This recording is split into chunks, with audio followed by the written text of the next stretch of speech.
What's going on, everybody? So today we are having a little chat about this update and giving you my overall thoughts, what the game needs in the future, how the game is doing based on this update, and all that good stuff. All things about this recent update and community perspective, because this, in my opinion, has been the best update so far for Diablo Immortal. All right, so let's talk about all the different types of activities in here real briefly, because I've already gone over in a couple different videos. But I think that basically TLDR here, loot increased due to the fact that we have daily guarantees, which is really, really nice. Combat rating was massively skyrocketed ahead and gives you a nice feeling of progression due to the fact that there's more hell difficulties and Heliquary has been reworked to give you that extra sense of progression. There's a lot more quality of life in the game, and there's the new zone, which gives you a little bit of a breath of fresh air. So that's going to be kind of the TLDR. But to give you guys just my brief overall first impressions, or I guess it's kind of been a couple days, so my overall thoughts on this update.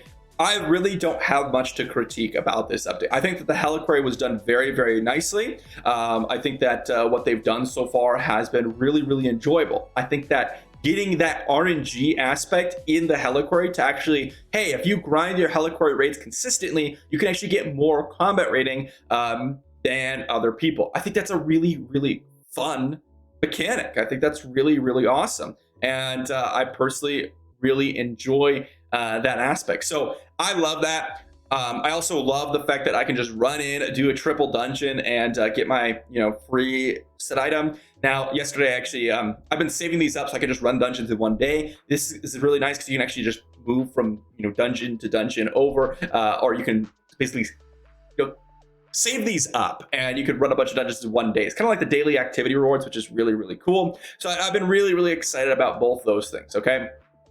I think both of those are good changes. They've upped the progression system in terms of all these new conquests and achievements. They've added new levels. For example, this primary attribute thing, I used to be capped out, but now I'm getting additional hilts from it.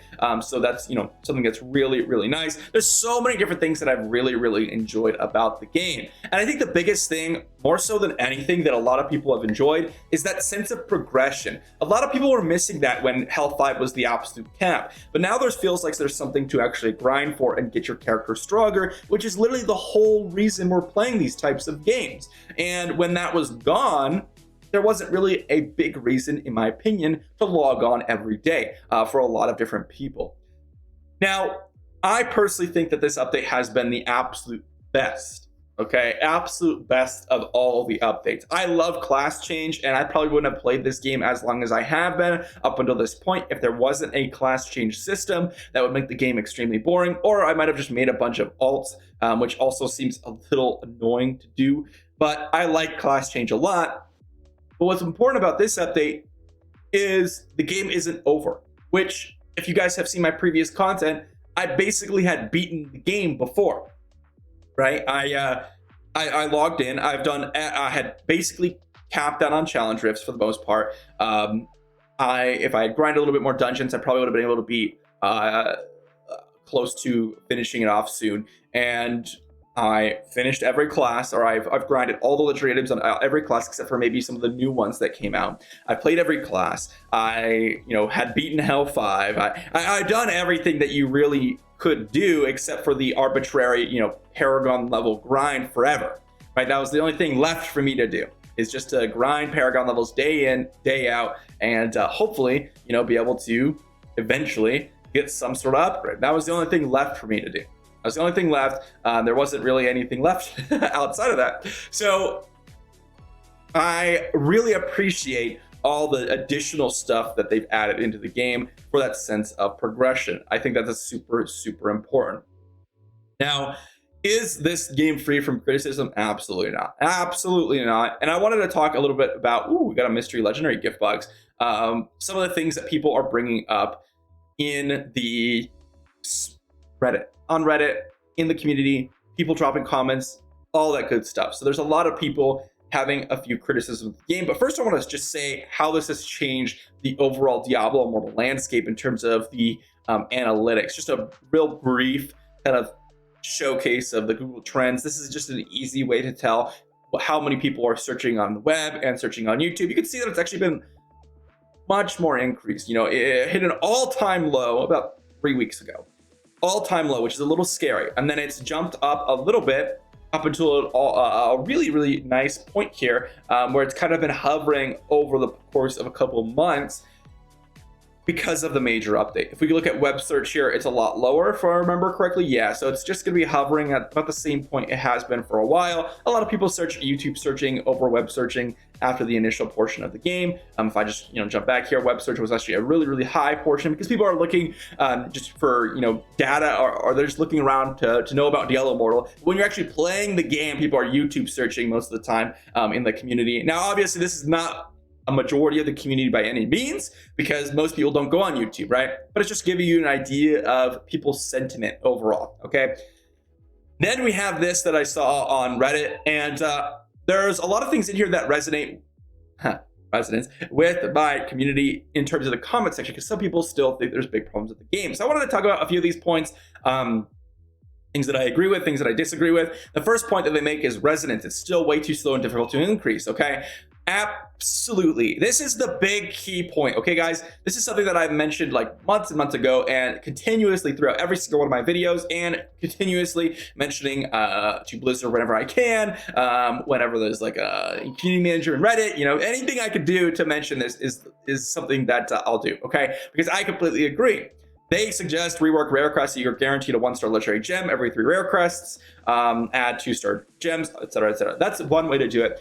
To be honest, I think the best way to increase player interaction with Diablo Immortal and to have people be able to increase their resonance is make it so there's a cap to resonance, and make it so that your legendary gems are permanent on your account, but give seasons to Diablo Immortal. How crazy would that be, guys? Hot take, add seasons to Diablo Immortal, but keep your legendary gems across seasons. And if you finish a season based on how high you are up, you're going to get a set amount of resonance. Make the seasons, I don't know, a month, 2 month long, give people resonance at the end of the season. Could be a fun aspect, or you could do both. Honestly, this is a good idea as well, but I think adding seasons with a reward at the end of the season makes people encouraged to push for top tier season rewards. And let's be honest, guys, any other ARPG out there that's been long standing that I've seen has the seasons in the game. Okay, if you look at D3, look at Path of Exile, the top two ones. People are playing them because they're seasons. If you look at the trends for those games, people will not be coming back unless there were seasons. It's just what it is. It is what it is. So that's super important. But I think that any way to progress resonance, whether it's giving guaranteed 1-star gems for rare crests, giving whatever it is, I think there's so many different ways you can improve it, and these are just a couple suggestions. The second point is add monster essence and treasure goblins to in dungeons, and if you're not going to unnerf overworld mob spawns, then make it so players have no need to farm the overworld. I disagree with this. I don't think they need to unnerf overworld mob spots. They did nerf a few of them, but there's a lot of spots in the game, and they are still way better. Adding monster essence and treasure goblins to dungeons is something that, yeah, do it. Why not? Like, why not, right? I don't see that there's no reason not to do this, but there's no reason also to make no need to farm the overworld, in my opinion. This should be done to help get players' bounties done faster and easier. If you make dungeons way better, then there really is no reason to farm bounties. In fact, there's basically no reasons to do bounties anyways in the game, except for, if I have to test a little bit more, but I guess if you wanted to get your legendary items. But to be honest, if you open up a group and you go ship farm, you go do Realm of Damnation, whatever it is, that's just going to be the best way to farm legendary items anyway. So bounties don't matter. Okay, bounties already don't matter. So this point doesn't mean much to me, but I don't see a reason why they shouldn't buff dungeons. Okay, I don't know why they wouldn't. It's it's one of the main reasons to get set items. Now, if they wanted to separate set items and XP farming and legendary farming, that's fine, but they can also buff dungeons to make it so that it's still worthwhile to farm overworld, and it's still much more worthwhile to farm dungeons. Make intro skippable in general, please. Make it so far enough you're under the TP sequence you can't be hurt and knocked out of the sequence. This is kind of like quality of life things. These ones personally don't matter a ton to me. They've actually did a major update to this one, guys. For those of you that have been around for a while, they made this one much better. The backing animation, really was miserable, but they improved it a lot. So actually, I don't know if I agree with this one, to be honest. The change the vault to prevent spawn camping. I don't think that there's a lot of spawn camping that matters a ton, but there are some bugs with it, from what I've found. So that definitely needs a rework or a check. The thing is, if you're a high resonance player, spawn camping doesn't matter. Okay, that's just what it is.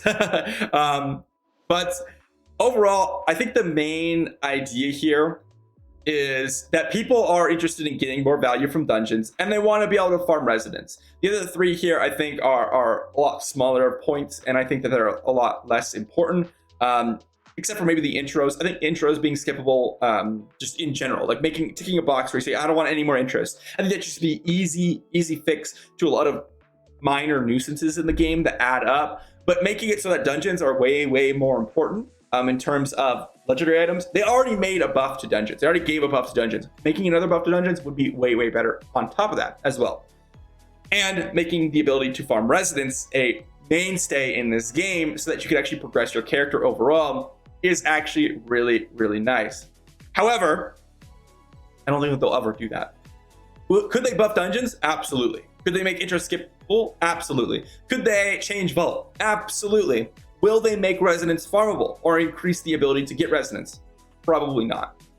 The closest that we've gotten is the Telluric Pearls, which accelerates free-to-play extensively, a lot. But we're talking about like the difference between 50 years to max out a character, as the numbers say, versus 25 years, right? It's still not any meaningful progression. And in fact, I probably have a video out here soon talking about my first upgrade in 4 months, because I actually had a lot of platinum saved up from when I did spend, and I've just been doing my dailies, and finally I'm going to get my first upgrade here in a little bit, which is super exciting. But if I play free to play after that, because I had no platinum saved up, it's going to take me another 6 to 12 months before I get any upgrade on my account, because of the way the game is set up. So do I think residents should be farmable? Yes, in some way or another. Will I think they'll ever do it? That's just what it is. So overall, my thoughts on this update, again, and in kind of perspective of some things that might need to change. This update has been really nice. It's breathed a lot of life into the community. I think it makes the game more enjoyable. The only thing is, there's still a few core problems with the game. The residence aspect is a core issue with the game that will never ever change. Okay, so if you want to play Diablo Immortal, you have to enjoy the actual gameplay in the game. And what I mean by that is, you have to enjoy the combat rating grind. You have to enjoy getting to the next hell difficulty. You have to enjoy the challenge rifts. You have to enjoy running Elder rifts or whatever, or all of those, or maybe the PvP aspect. But what you can't enjoy is being able to compete and make your character stronger from residence. Because if that's what you enjoy, it will be so long before you actually make meaningful progress. Heck, maybe you don't mind how long it takes and that's enjoyable to you. Perfect. But if you want to make meaningful progression and that's your goal from this game, you just have to stop playing. I mean, I don't know what to tell you guys, because that will never change. It will never change.